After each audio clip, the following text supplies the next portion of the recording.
Let's just wait a few seconds before we start.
Okay?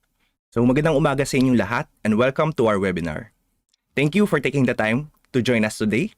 Ang topic natin is something very close to the heart and stress level of every Filipino accountant and business owner, Philippine tax compliance. Specifically, we will deep dive into the Philippine Localization Report. And I'm very excited to show you kung paano natin gagamitin si Odoo for your BIR reporting. Before we dive in, a quick introduction about myself. My name is Hector Tan, and I'm a business advisor here at Odoo APAC. My background is really in business software implementation, and we have successfully implemented Odoo to a lot of businesses globally. And as an Odoo certified expert myself, ang goal ko is to bring the same level of power and compliance to businesses here in the Philippines, pero sa mas madali and user-friendly na paraan. Whether you are an accountant, a business owner, or an operations manager, I understand the challenges you face locally. And that's what we will address today. And if may mga questions or concerns kayo, and if you want to use Odoo in your business, you can just email me at heta@odoo.com. Okay? So simple lang ang flow natin ngayong umaga. I'll make it as productive as possible. Una, lalo na sa mga bago pa lang, I'll give a proper introduction to who Odoo is and why millions of users use our system. Pangalawa, pag-uusapan natin ang tax reporting sa Pilipinas and the challenge of PH compliance. Third would be a case study. Magbibigay ako ng typical example ng mga struggles for manual reporting. Fourth would be our demo and solutioning. Ito ang highlight. Ipapakita ko sa inyo live kung paano natin gagamitin ang Odoo 19 PH localization. And lastly would be our Q&A. If may mga questions kayo, just comment in our webinar. Okay, so let's start with the basics. Bago tayo magsimula, pag-usapan ng taxes and tax reporting, kailangan muna natin malaman kung ano ba ang platform na ito. So ano nga ba si Odoo? Is it an accounting system? Or is it a website builder? Let me explain the concept behind it. So Odoo is an all-in-one management software. It is beautiful and easy to use. Kung makikita nyo sa slide natin, para lang siyang mobile app sa cellphone natin. So whether you are in your office using your laptop or on the go checking yung report sa cellphone nyo, sa tablet nyo, seamless yung experience. Hindi mo kailangan maging IT expert para magamit ito. You just log in and nasa fingertips mo na ang lahat ng pwede mong gawin for your businesses or project. And because of this unique proposition, Odoo has grown massively. We started in Belgium in 2005 and in just a span of a year, nag-open kami sa Odoo APAC ng Indonesia and Australia offices. We have 16 plus million happy users, 18K plus official partners covering every country. Pero syempre, global presence is one thing. The real question is, does Odoo work in the Philippines? And ang short answer is yes. As you can see here, we have big names who trust Odoo in different industries. Whether mapa retail kayo, manufacturing, or services, Odoo is adaptable enough to handle yung complexity ng Philippine market. So ito ang mga karamihan ng mga businesses, baka ganito rin kayo, is that your data is disconnected. Kung makikita nyo sa kaliwa, typically, a company uses different software for everything. Ang classic example nito is mamaya, yung mga prices nyo, inventory, even the product name is nasa Excel sheet nyo. Kapag mayroon kayong customer na bibili, you will transfer it to your Word file to create a quotation. Convert it to a PDF, and i-attach nyo sa email nyo para isend sa client to do the transactions. After all these transactions, babalik kayo sa Excel file nyo to update the inventory quantity and all that stuff. Ang daming steps, paulit-ulit ang cycle. Wherein dito naman sa kanan, Odoo solves this. As I mentioned earlier, Odoo is an all-in-one management software. So isang system lang para sa sales nyo, purchase, inventory, and accounting. Kapag nagbenta kayo, automatic na ang impact niya sa inventory and financial reports nyo. It's seamless, no gap. And we have 70 plus apps inside Odoo. Pero sa topic natin today about compliance, hindi natin kailangan lahat yan. We will focus on the essentials. First would be our finance app. Andito ang invoicing and accounting. Ito ang core na kailangan natin for our BIR and tax reporting. We also have the operations app, inventory, purchase, and sales. So dito manggagaling ang ating data. Good to know na kapag gumawa kayo ng purchase order or sales order, streamline na siya sa ating accounting. So no more double encoding. And it's nice to know rin na meron tayong website app for your online presence, marketing apps to grow your reach, and you can just start small, it's scalable, and just expand anytime you want. Okay? Now that we understand the platform, let's face the elephant in the room. Philippine compliance. Alam naman nating lahat, hindi biro ang tax compliance sa Pilipinas. It's the most tedious process for any business. And it's not just about paying, it's about correctly reporting it to our BIR.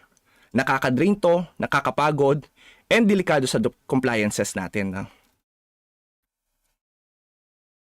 And talking to our clients, ito ang nagpapasakit sa ulo nila. For their manual reporting, una would be time consuming. So they export their data from one system, copy-paste, lilipat pa sa Excel file, and nagkukonsume na maraming oras. High risk rin to sa human error. Maling TIN number lang, maling calculation, automatic rejected na, or worse, audit findings pa. Mahirap ang data consolidation lalo na sa SLSP or Summary List of Sales and Purchases. So, ang hirap pagsama-samahin ng ating mga customer invoices and vendor bills kung hiwalay ang ating system. And ito classic, chasing vendors for BIR 2307. Lahat ng ito kumakain ng oras na sana nagagamit na lang natin sa paglago ng business nyo. Now, let's go to our case study. Let me give you a concrete example. Let's call him Juan. Baka kilala nyo si Juan or baka kayo si Juan. Si Juan ay isang accountant sa isang trading company. And tuwing quarter, stress si Juan. Bakit? He spends 5 to 7 days doing the manual reporting for his SLSP, QAP reports. Kailangan niya manumanuhin ang hundreds of vendor bills para lang i-check kung tama ba ang withholding taxes. He constantly worry na baka mamaya mali yung na-copy-paste niya na data from his Excel and delikado ito and mabigat ang ating mga penalties. Okay?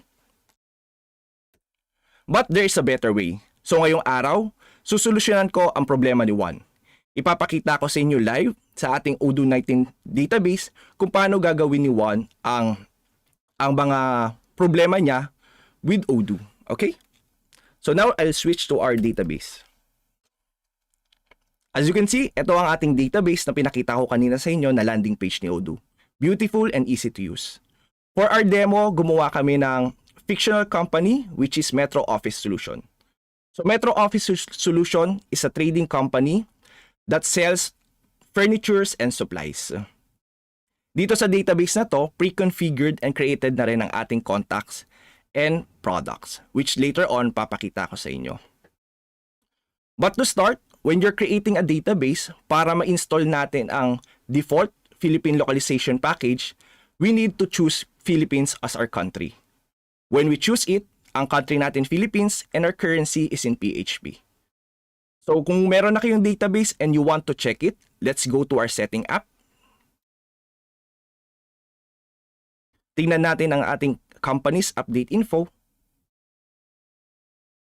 And as you can see, ang country natin ay Philippines and our currency is in PHP. Kung meron na kayong database, we can also install ang Philippine package natin through our apps. So let's just click apps here. Type natin ang Philippines. Remove natin tong app filter. As you can see, sa database natin ngayon, installed na yung Philippine Accounting Reporting na package.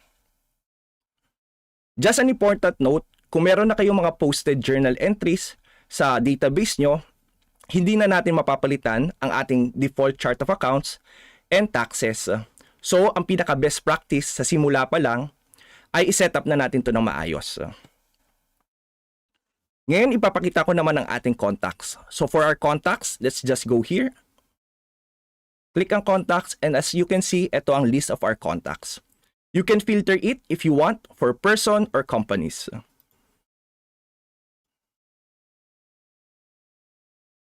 And ngayon, subukan natin tingnan ang isang company. Let's go to Makati Property Holdings. Kung makikita nyo yung Makati Property Holdings, we have a field here for tax ID.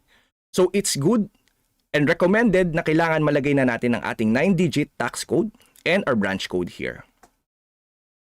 If you want to go for the individual also, dito pa lang sa ating contact form, makikita na natin under it, meron tayong individual person. Let's go to Carla Lim. And as you can see, parehas almost ang kanilang mga fields. We have the tax ID. Again, kailangan nyo ito ilagay. And kung makikita nyo, we have added fields for the individuals. Meron tayong first name, middle name, and last name. So, it's advisable to put it para sa ating mga reports. Okay? Now, let's go back to our landing page. For our products naman na ginawa na natin, as I mentioned earlier, integrated na siya lahat. So, wag kayo magugulat kung makikita nyo ang product sa sales, purchase, accounting, or inventory app natin. So, to go to our products, gawin natin muna sa sales app. Punta tayo sa products and click products. Or better way rin, papakita ko sa inyo, even sa landing page pa lang, we could just type products here. Sa ating products, tingnan natin ang ating product info. Meron na tayo agad mga sales tax and purchase taxes na kasama.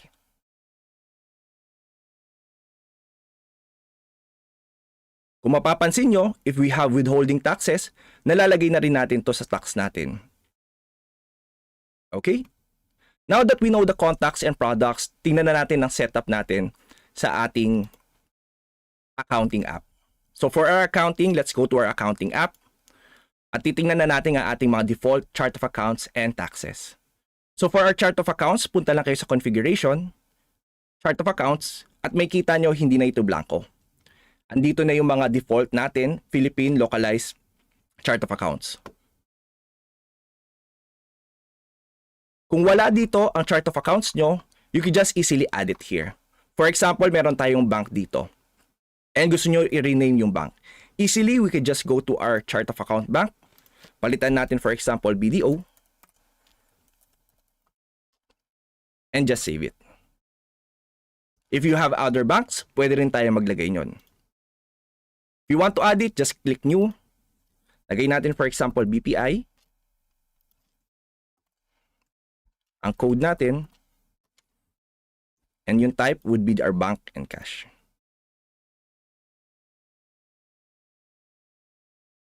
Okay?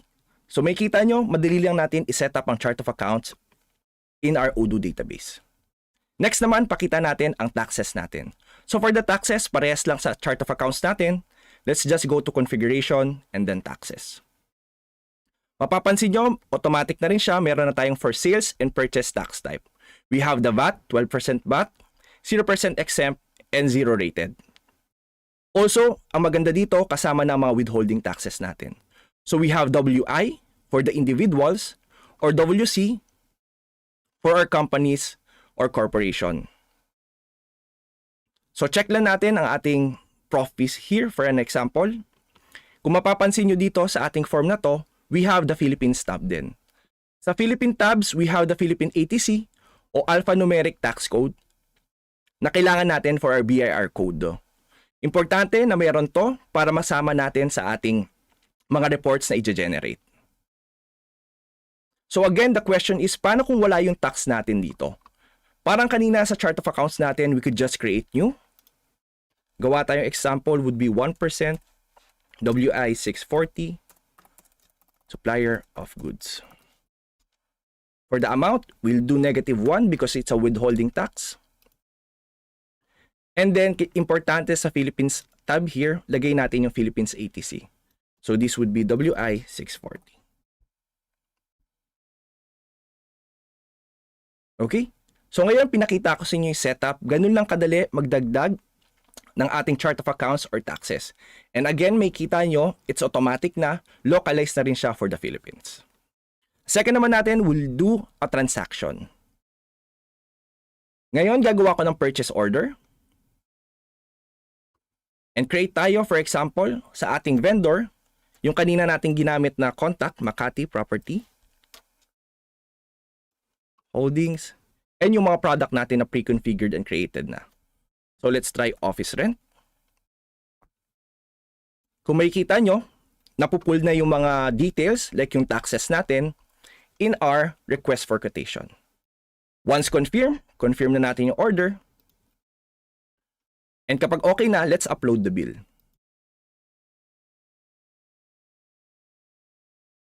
Kung mapapansin nyo, from purchase order tayo, streamline na siya, dumiretso na tayo sa accounting to create the bill.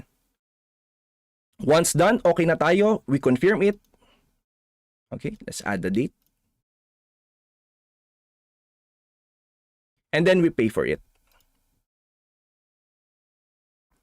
So ganun lang kadali ang transaction natin. So I'll just go to our landing page just to show you. So kanina nasa purchase app tayo, gumawa tayo agad ng bill, integrated na siya to our accounting app. Punta tayo sa purchase or our vendor bill. Kung mapapansin nyo, ito yung ginawa natin transaction. No more double encoding, integrated na siya. Next would be our reports. So kanina, marami tayong reports na i-discuss for our Philippine localization. First would be our BIR 2307. So to generate our BIR 2307, punta lang tayo dito sa bill na ginawa natin. Click the gear icon here and meron na tayong download BIR 2307 XLS. I'll generate it. And let's see.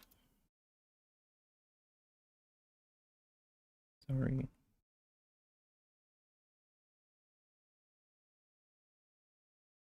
Okay. Kung mapapansin nyo, nag-generate tayo ng ating 2307. Important note lang, ang meron tayo is exporting it to our XLL file. Mapapadali na lang ang buhay natin to get the datas and then add it sa form natin for 2307. Question naman, what if gusto natin i-export lahat ng mga vendor bills natin to get the BIR 2307 for that vendor bills? Balik tayo sa ating database.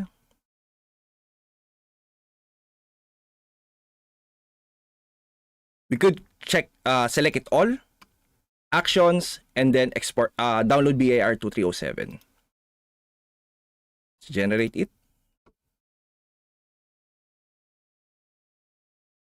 At kung mapapansin nyo, andito na yung ating mga 2307 with our ATC code also. Okay? So, ganun lang kadali to generate our reports.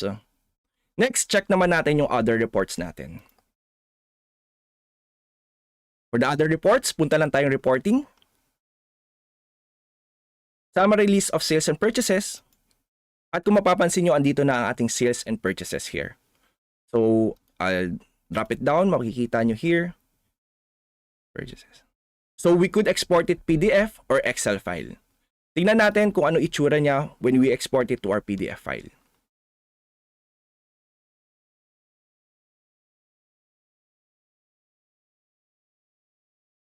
Okay, so here's our SLSP for our sales and purchases.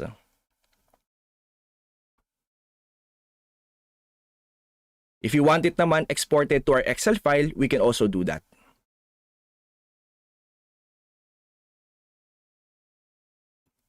So we have our sheet here for the sales. We have our sheet here for the purchases. And mamaya magtatanong kayo, bakit hindi ko nakikita yung reports dito? Bakit wala yung reports pag sinubukan nyo? It's either wala yung taxpayer ID, TIN number natin, or hindi rin nakasama dito sa ating filter. So kung mapapansin nyo, ngayon ini-include pa yung without TIN.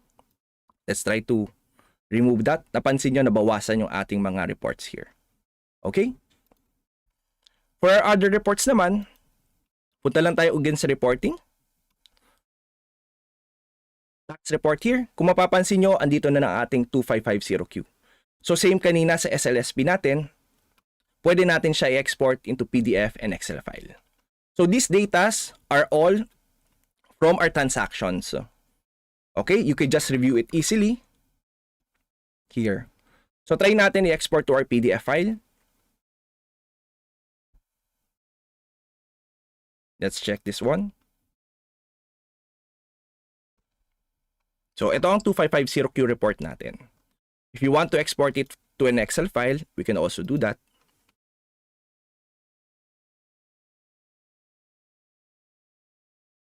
Okay, so kumikita na natin yan. And then the last report would be our SAWT and QAP report. So from here lang, pwede natin palitan lang just by clicking this. Almost same kaninang SLSP natin, we could export it in our PDF or Excel file.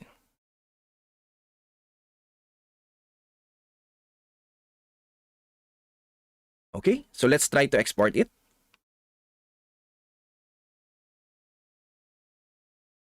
So ito ang itsura ng SAWT and QAP file natin for a PDF. May kita nyo, may ATC code rin tayo sa ating reports. Then last one would be our Excel file here. Okay, so may kita nyo, we have the sheet for our SAWT and also for our QAP.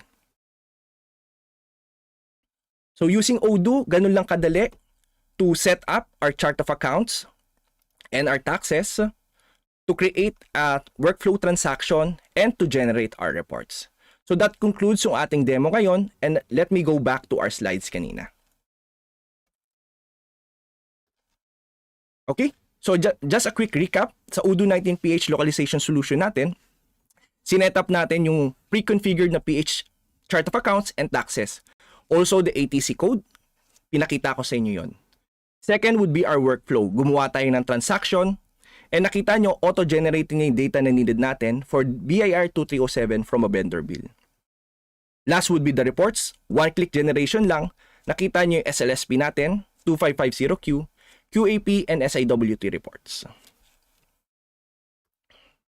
And ngayon may kita nyo, this is our Odoo solution. So nasolusyonan natin ang mga problema ni Juan na una, it takes time. So ngayon, na-automate na reports, sa isang araw lang, madali niya na nagagawa ang kanyang kailangan gawin. Wala na siyang problem when it comes to wrong TIN number, wrong calculation, kasi integrated na lahat and lahat ng calculations ay kasama na doon. We stay compliant, reports, ready na siya, BIR, ready yung format niya, and again, all-in-one na ang ating system. So integrated na from our sales, purchase order, and even our accounting and financial reports. Okay? So ngayon, let's answer your questions. Yeah, so for the first question here, chart of accounts seems pre-configured. Can I add my own chart of accounts? Yes, you can. If meron kayong mga format, pwede nyo rin to i-import or export. And yung pinakita ko kanina, you can manually do it. Meron po ba yung form mismo? For our form, BIR 2307, we currently don't transfer it agad sa form. But again, sa ating BIR 2307, we just download it into an Excel file and we get our data there. Ang benefit nito is hindi na kayo mahihirapan sa pag-calculate ng mga withholding taxes nyo and yung mga kailangan nyo bayaran. If we download po yung PH apps, configured and readily available na din po agad yung PH BIR reports. As I mentioned earlier, yes, if we choose Philippines as our country, default na yung ating chart of accounts and ang ating taxes dun. For the reports, kung nakikita nyo, kasama na rin yung lahat.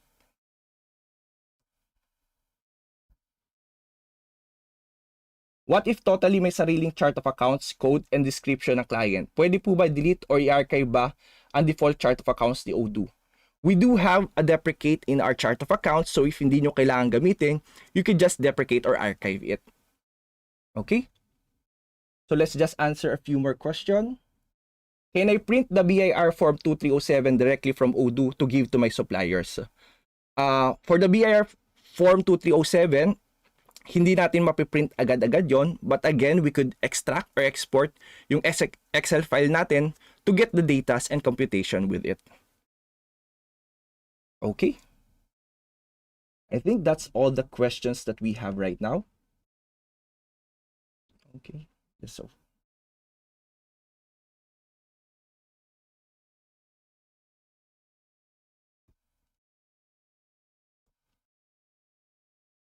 may question dito, what about yung books of account?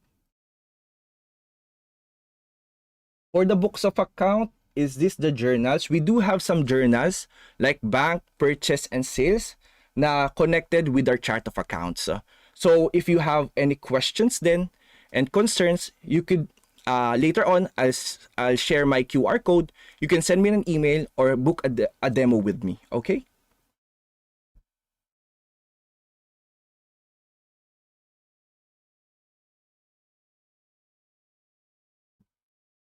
Okay.